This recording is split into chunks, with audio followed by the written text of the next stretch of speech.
Olá, me chamo Eulálio, trabalho com orçamento de obras públicas. Nesse vídeo eu queria falar alguma coisa descontraída, alguma coisa que já vivenciei e passei por uma certa dificuldade até ter um certo conhecimento a respeito disso.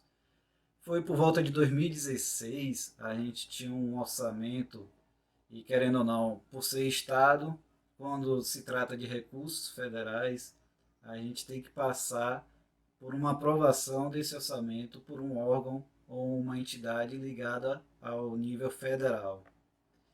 E a gente tem que atender ao SINAP, eles preconizam o uso do SINAP, e depois eu acho que cabe até a gente falar de um vídeo a respeito dessa exigência do SINAP, né, de não utilizar. Existem algumas brechas que a gente poderia argumentar, mas isso depende muito de quem está analisando esse orçamento. E às vezes, como eles estão muito, vamos, querendo ou não, eles são. Esse fiscal, vamos usar o nome esse fiscal que vai aprovar a planilha, é ele que vai aprovar a planilha. E muitas vezes, quando você gera um atrito, já gera um embate e uma dificuldade maior. Então a gente tenta ao máximo atender a todas as orientações. Às vezes a gente argumenta, se ele dá o ok, ou beleza, a gente vai, toca o barco e entrega o orçamento da forma que a gente justificou e ele aceitou. Então eu tive o Sinap ele tem detalhado cada vez mais a quantidade de serviços. Então, antigamente, anterior a 2015 ou anterior a 2016, referente à cobertura, havia um serviço que era estrutura da cobertura.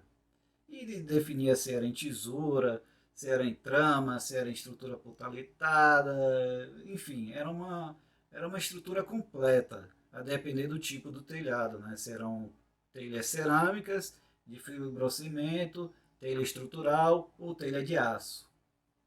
Pois bem, depois houve uma revisão do cadastro do SINAP, em que começou a separar.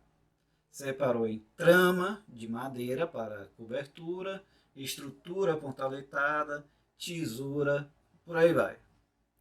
Então, como a gente tinha uma planilha que era baseada nesse cadastro anterior, a gente teve que adequar. E nesse caso específico, eu separei a estrutura. Fui obrigado, querendo ou não, fui obrigado a separar a estrutura em trama de madeira e estrutura pontaletada.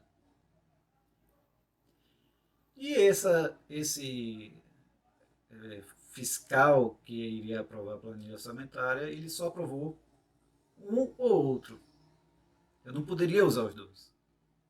Por mais que eu justificasse que eu deveria usar os dois, ele não aceitou. E eu tive uma dificuldade. Pô, como é que eu vou justificar? Porque para ele, o entendimento dele, a trama de madeira tá ok, atende. Aí eu vou recorrer ao conhecimento técnico, de experiência de trabalho, né? Vamos dizer assim, a trama de madeira, ela é apoiada sobre uma estrutura vertical, aqui. Se essa estrutura vertical for em paredes, que tiver uma distância entre uma parede e outra, que evite essa estrutura de madeira fletir, beleza, eu faço a trama de madeira. Mas se eu não tiver essa estrutura que é uma parede, o vão é bem maior porque eu estou tratando de uma edificação pública, os vãos são maiores e essas paredes geralmente não sobem até a cobertura, exceto as paredes de perímetro. Então, internamente, eu tenho que ter uma estrutura vertical, que geralmente é uma tesoura ou a estrutura portaletada. Não sei se a definição de estrutura portaletada ela está bem clara a nível nacional, mas querendo ou não, as estruturas portaletadas são pontaletes, são peças de madeira na vertical que apoiam as terças a determinada distância. Ela substitui, praticamente, ela substitui a tesoura. A tesoura é um elemento que muitas vezes eu não sou arquiteto, mas eu entendo assim, por ser uma estrutura bonita de se ver, eu trato que assim, vou utilizar uma tesoura quando eu for ver a cobertura aparente, por exemplo. Mas se minha cobertura não é aparente, eu tenho uma laje de forro, eu faço uma estrutura pontaletada que vai atender do mesmo jeito e vai ser mais barato, vamos dizer assim. Então, como nossas unidades de saúde são unidades que têm vãos maiores, no projeto não estavam previstos que estas alvenarias subiriam até a cobertura, então eu separei com a trama de madeira e a estrutura pontaletada. Só que o fiscal disse ou um ou outro. Então eu optei pela trama de madeira, que tinha um valor agregado maior, ao invés da estrutura pontaletada. E aí, pesquisando com o tempo, imagine isso, foi lá em 2016, pesquisando agora, eu uso um recurso muito interessante quando eu estou na internet. Eu pesquiso especificação, o texto especificação, e o assunto do serviço. Por exemplo, eu pesquisei especificação e estrutura de cobertura. E aí é mais fácil até de localizar do que no próprio referencial Sinap, do que no próprio site da Caixa, porque ele vai lá, o Google, né? Vai lá e te dá um link do próprio Sinap, da própria Caixa Econômica, de um caderno técnico. Pois é. Há um caderno técnico para a maioria dos serviços que estão no Sinap.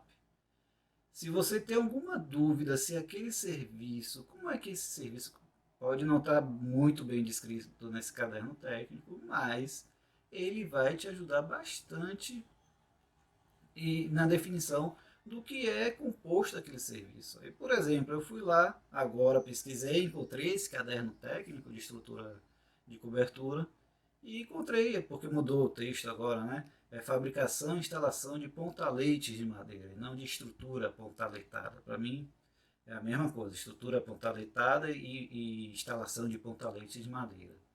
Aí você vai identificar quais são os serviços, os equipamentos que estão envolvidos, um fluxo de execução e as características.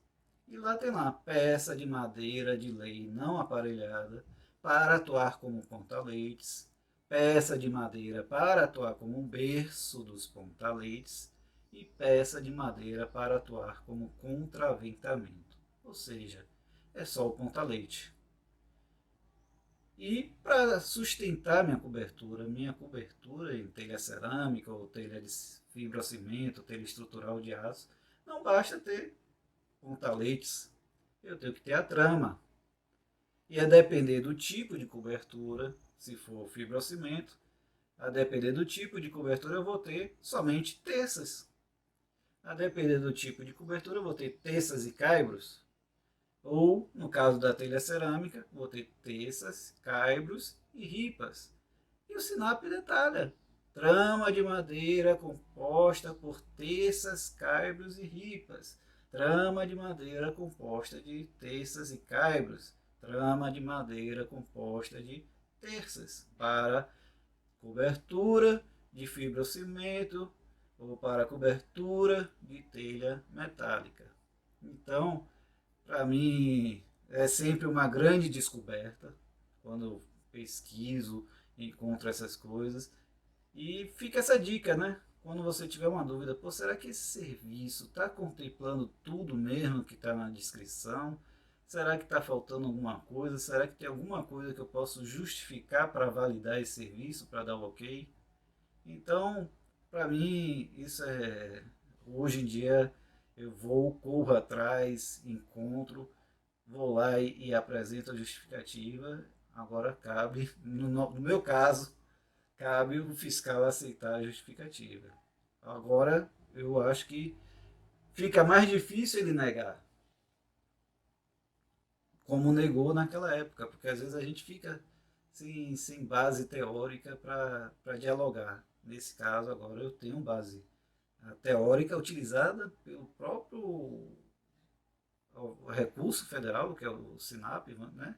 Ele é nível federal, então já tenho base para chegar e dizer, ó, agora eu tenho realmente tenho que colocar uma trama ou eu vou ter que colocar uma tesoura ou colocar os porta-leite e o fiscal aceitar.